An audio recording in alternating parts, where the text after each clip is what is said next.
Last week we looked at the research part of the mortgage process. This week I'm going to show you how to check affordability and the reason why it's so important to check the affordability, and I'm going to give you my 4 key points when checking affordability. Welcome to Mortgage Monday.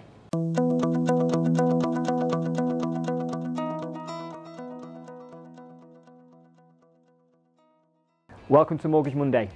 So this week I'm going to show you how to check affordability yourself.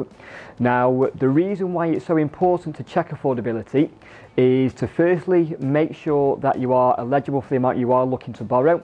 Secondly, by checking the affordability, it can mean that you're not making unnecessary checks. This video will show you how to do it yourself. Make sure you watch right until the end, where I'll give you my 4 key points to consider when checking affordability. When you come to check affordability, each lender may lend a different amount even with the exact same circumstances. So it's important to make sure that you do this firstly and foremost, again, to make sure that you can lend the amount you're looking for. So once you have completed the research part of the mortgage process, it's now time to check that you can lend what you are looking to lend.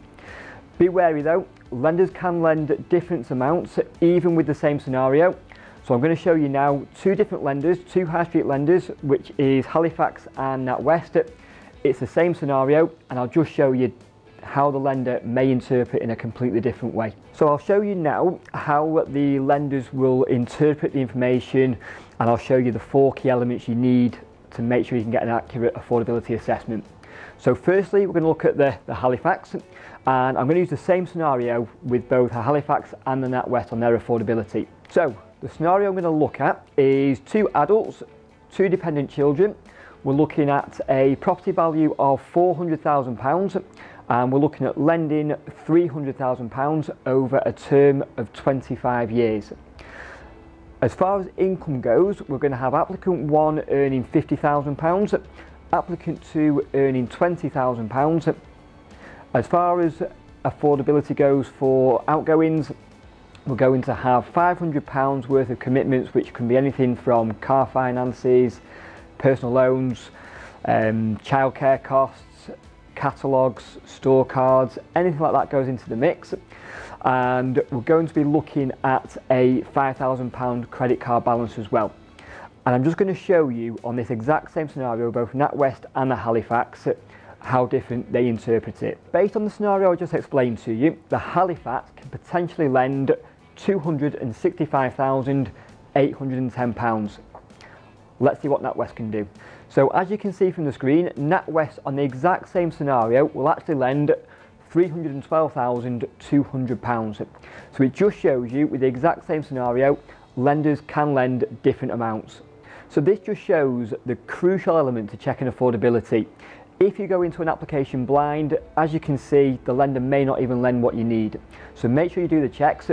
I'm now going to recap the 4 key elements to make sure you get it accurate. Number 1, income.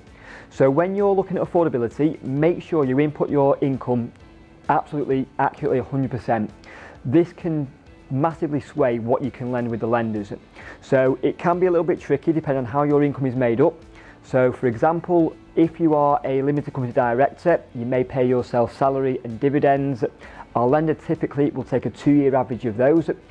If you are a self-employed sole trader, our lender will take into account your latest 2 years net profit figures. With limited company directors and sole traders, if the profits are increasing, make sure you put a 2-year average in the income figures on there. Number 2, expenditure. So again with this, you want to make sure that your expenditure is 100% accurate, because if you get it incorrect and you miss something off, it can again massively distort the figures as to what they're prepared to lend. So on expenditure, you take into account things like personal loans, credit cards, car finances, store cards, furniture finance is a good one that people forget about. Another modern one is phone handsets on credit. You've also got childcare as well, student loans. So these elements for expenditure, just make sure you don't miss them off.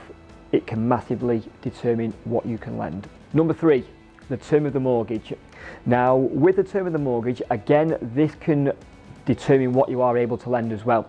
So for example, if you're looking for a 10-year mortgage term, say for example, then the payments can be quite hefty, and in a lender's eyes, they may not be prepared to lend as much as, say, a 25-year term. So over a longer period of time, the monthly payments will be reduced down. In a lender's eyes, that may mean they are prepared to lend more money. So again, just have a play around on the affordability calculators, play with the terms, and just see what the lenders come back with. Number 4, the number of financial dependents you have on you. So again, the more dependents you have, the more cost you'll have on a monthly basis for food, utilities, childcare, for example. So the number of dependents, whether they're children or adults, this can have a big impact on what you are able to lend as well. So make sure you put the exact number in the calculator. So thanks for joining me again on Mortgage Monday. I hope you found those tips useful on checking affordability. If you would like my guide on how to go through affordability, comment below with the word affordability and I'll send you my guide. Don't forget, you can follow me on LinkedIn, you can subscribe to the YouTube channel, and I'll see you next week for Mortgage Monday.